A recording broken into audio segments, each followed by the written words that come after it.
Hey guys, welcome back. Today we'll be making a quick and easy lemon caper chicken thighs. It's gonna come together really quick. I know I've said that before, but today's the real deal. In the time it takes you to make your rice, we'll be cooking the chicken, getting a pan sauce, and it'll all come together about 30 minutes. So let's go over the ingredients, guys. We have some boneless, skinless chicken thighs that I've trimmed off some of the fat, left on a bit, but not too much. We have capers, of course, lemon that we're going to zest and juice. We're going to dice up the shallot. We will be finely dicing it, otherwise known as a brunoise. You could go a little chunkier, but I like the fine dice that's going to evenly go throughout the sauce. Dijon mustard and some dried parsley, and some salt and pepper too. All right, guys, let's get started. All right, so we're going to zest this with the microplane. If you do not have one of these, I suggest getting one.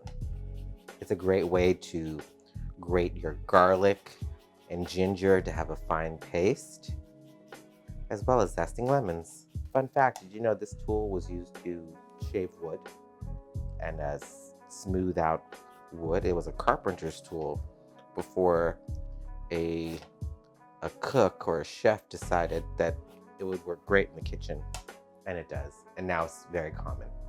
So after you zest a lemon, the zest protected the lemon from drying out. Once you zest it, it will dry out rapidly. So we need to use this. We need to juice it right away within the day or two. But if you left it unzested, it would last probably a week, 2 weeks in the fridge. So we're gonna season the chicken lightly with a bit of salt, both sides.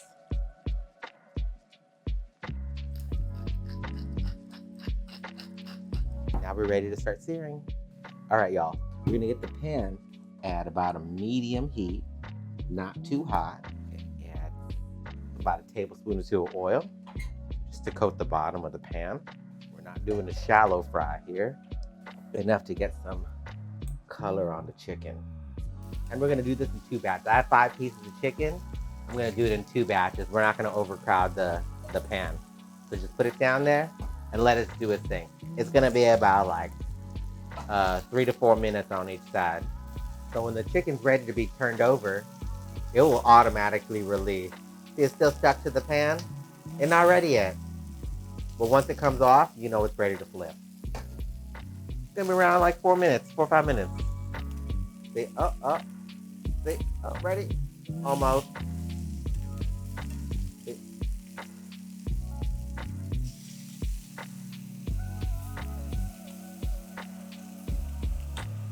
This is the browning that you want to achieve. These are not fully cooked. They'll be finished off in the pan sauce. But this is what we have so far. And then now we have the pan. This is all flavor here. Before we deglaze it, we will be sauteing our shallots. We're gonna add just a little bit of oil.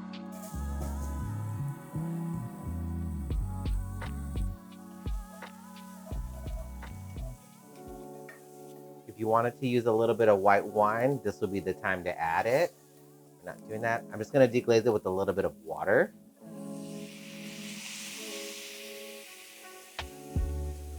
And I'm just gonna push off all that fond. That's gonna help create our sauce and build flavor to our sauce. Turn up the heat. A little bit more water. Dijon mustard. Capers.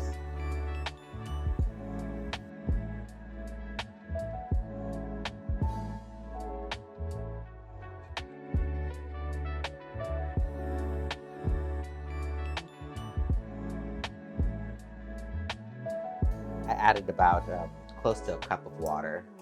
You can use chicken stock too if you have that available. Now we're gonna add our chicken back in. All the juices go back in there too. Do not throw those away. Do not dump that out. So now we're gonna reduce the heat to a simmer. You wanna cover this. I do not have a lid that fits, so I'm just gonna get a piece of foil and you're gonna simmer that on a low heat for about 10 minutes.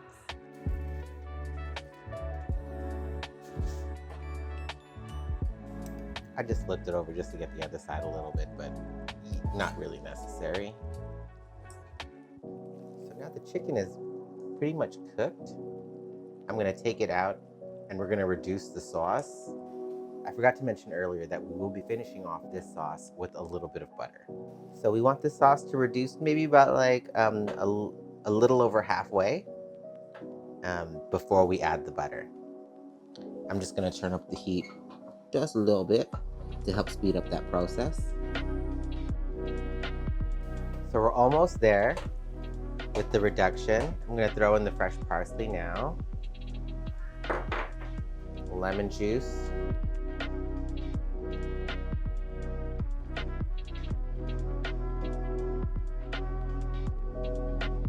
So now, before we add the butter, we're gonna turn off the heat. And then once you add the butter, we're gonna, I don't know, swoosh it, swirl it. If you're adding room temp or warm butter, the sauce will break and it'll be like just more greasy than anything, versus adding the cold butter to this warm sauce and swirling it as like now, you're gonna get a creamier result. See how that's just creamy? The sauce didn't break. The cold butter into the sauce, into the reduced sauce, creates this really buttery texture. This is what you want. So we could pour this over our chicken.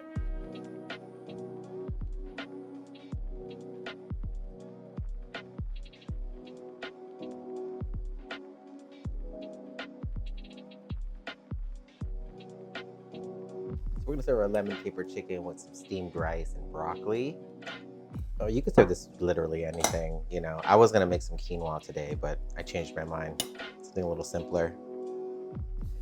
A little butter on that rice. So here it is, guys, fully composed. So this is mostly pantry ingredients. I had rice, I had frozen broccoli. Chicken was the only thing that I had to get at the store today, but the capers, the lemon, and all the seasonings in my pantry.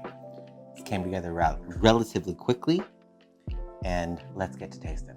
Lemon caper chicken with some steamed rice and broccoli. My weekly go-to meal. With this recipe, it's really interchangeable.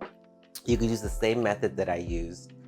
You could switch out the seasonings to your preference. You could even make this like a Cajun style with some Cajun seasoning and omit the capers and the lemon, but still reduce the sauce, add the butter, and make a pan sauce the exact same way. It's super easy and it's quite versatile.